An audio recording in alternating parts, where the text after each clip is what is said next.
Salut tout le monde, on est le premier vendredi du mois. Ah, et donc qu'est-ce qui se passe? Ça veut dire qu'on est dans la case tu sais quoi. Et aujourd'hui c'est assez particulier le tu sais quoi parce que je vais vous parler à la fois de cinéma, de séries télé et aussi d'un petit exercice pratique qui va vous permettre de travailler un peu sur vous-même et avec les différentes choses qu'il y a. Alors, je me papouille comme d'habitude, hein, voilà, c'est fait, comme ça je ne le referai pas après.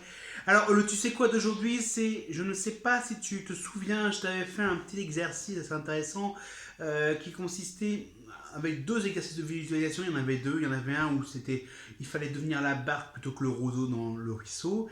Et donc, si tu t'en souviens pas, je t'invite à regarder les anciennes vidéos. Je t'en avais fait aussi également un exercice ou de lâcher prise où il fallait que tu imagines que ton problème était attaché à une corde et que tu le lâchais cette corde là et que ça s'envolait. Donc bah voilà, oui, celle-là on l'a déjà fait, tu l'as probablement déjà testé. Si tu ne l'as pas testé, essaie-le, essaie de retrouver cet exercice là. Aujourd'hui je vais te parler d'un autre, c'est un exercice de focalisation, ça permet de, il est très utile quand tu n'arrives pas à dormir. Enfin, oui, c'est un peu le contraire de l'habitude. En général, quand on n'arrive pas à dormir, on essaie de se focaliser sur notre respiration, sur une idée apaisante, ou bien simplement sur le vide dans la tête. Et par exemple, cet exercice de focalisation est très intéressant quand tu as l'esprit préoccupé, lorsque tu as beaucoup de mauvaises pensées qui t'envahissent. Alors, comment ça fonctionne? Tout simplement, tu vas faire tu vas imaginer que tu vois à travers tes doigts, à travers une lunette, et tu vas te fixer sur ce que tu vois à travers cette lunette. Cet exercice-là te permet souvent de regarder à l'intérieur de ton esprit, à l'intérieur de ton monde intérieur, de regarder sur l'écran de ton inconscient, pour mieux te détacher de beaucoup de choses qui te sont envahissantes. En gros, c'est pas compliqué. Tu fermes les yeux et en fermant les yeux, tu imagines progressivement que tout ce qui est autour de ce cercle, de ce centre, disparaît. Donc tu peux faire ça simplement maintenant en fermant les yeux.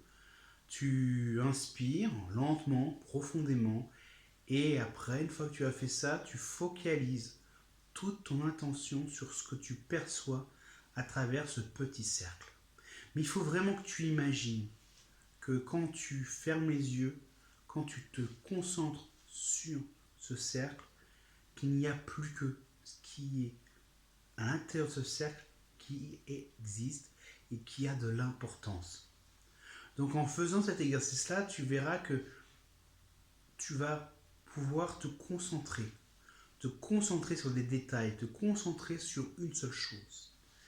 Ça va te permettre, par exemple, de mieux ressentir une émotion qui te semble étrange ou bizarre. Ça te permettra aussi de mieux te souvenir de certaines choses de ton quotidien, certaines choses de ton passé.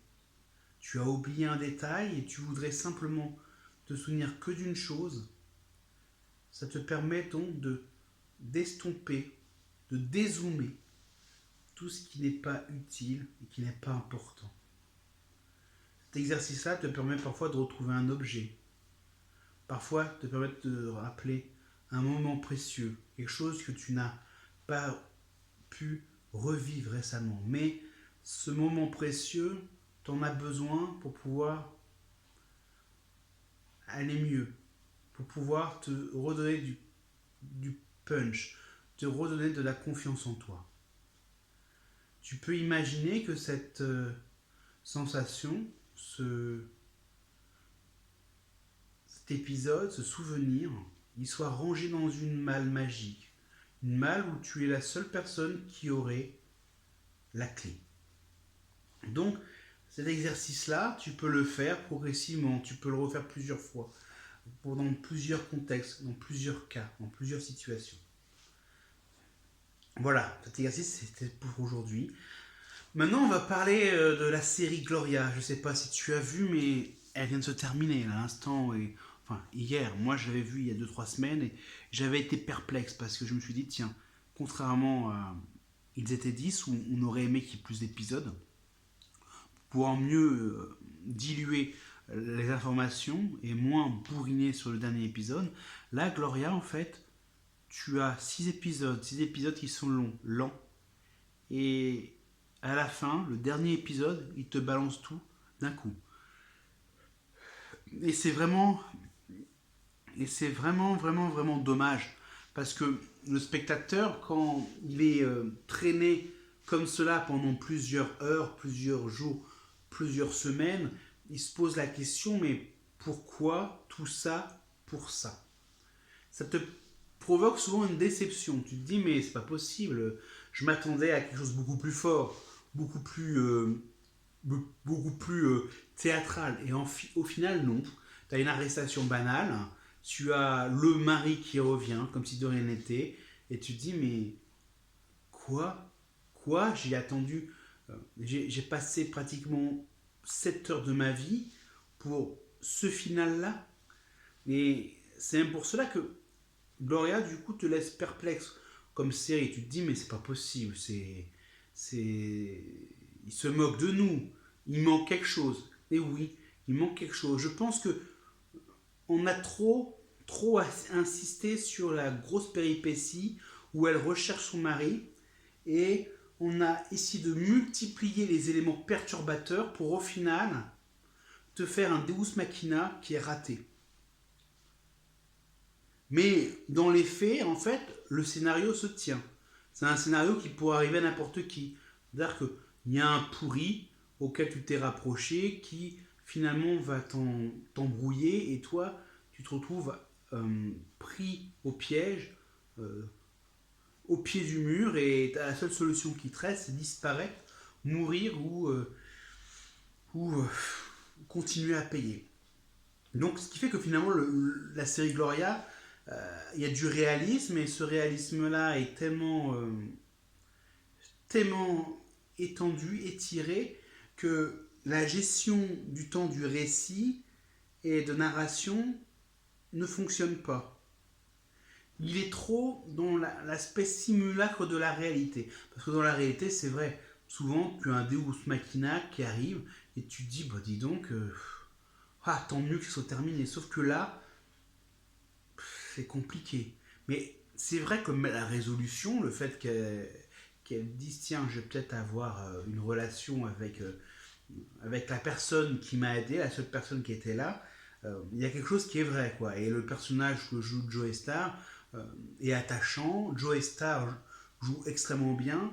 Euh, il arrive à montrer une autre palette de jeux que celle qu'on a eue jusqu'à présent, celle de toujours du gros dur. Là, il est vraiment entre deux jeux, entre deux mesures.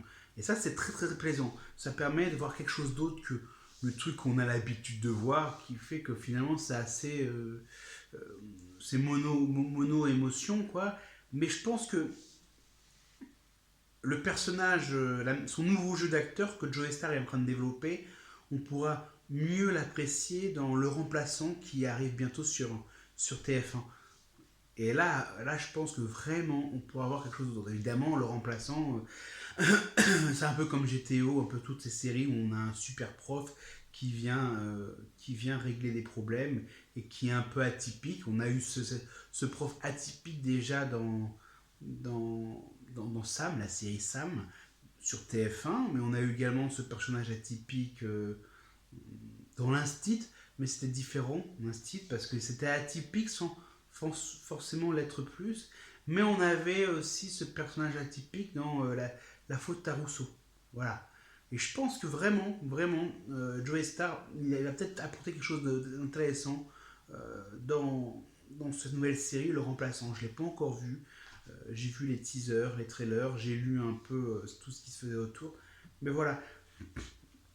Pour revenir finalement à Gloria, les 2 premiers épisodes sont très tenants, mais longs. C'est-à-dire que les aléas entre la justice qui essaie de lui faire des choses, elle qui court, c'est très très long. Mais c'est à l'image finalement de la procédure judiciaire. Hein. C'est à l'image de la justice qui peut être très très très lente et très très difficile à supporter. Donc, dans un, dans un certain... dans un certain sens, Gloria te montre quelque chose qui est réel, avec un dénouement qui peut arriver, qui peut être vrai. Ça t'illustre très très bien finalement un homme qui se retrouve bloqué, adossé au mur et qui doit soit disparaître, soit se faire buter. Et on a vraiment ce côté-là, je ne sais plus comment faire, donc la seule solution que j'ai trouvée, c'est fuir. Et vraiment, vraiment, en ça, Gloria peut être une bonne série, mais c'est la durée du récit, c'est trop long, trop trop trop long et on s'ennuie, on a envie d'arrêter quoi. Voilà, c'était Julien du blog le mec qui passe.fr et de Direct Actu. Laissez un petit commentaire et si vous avez aimé, partagez.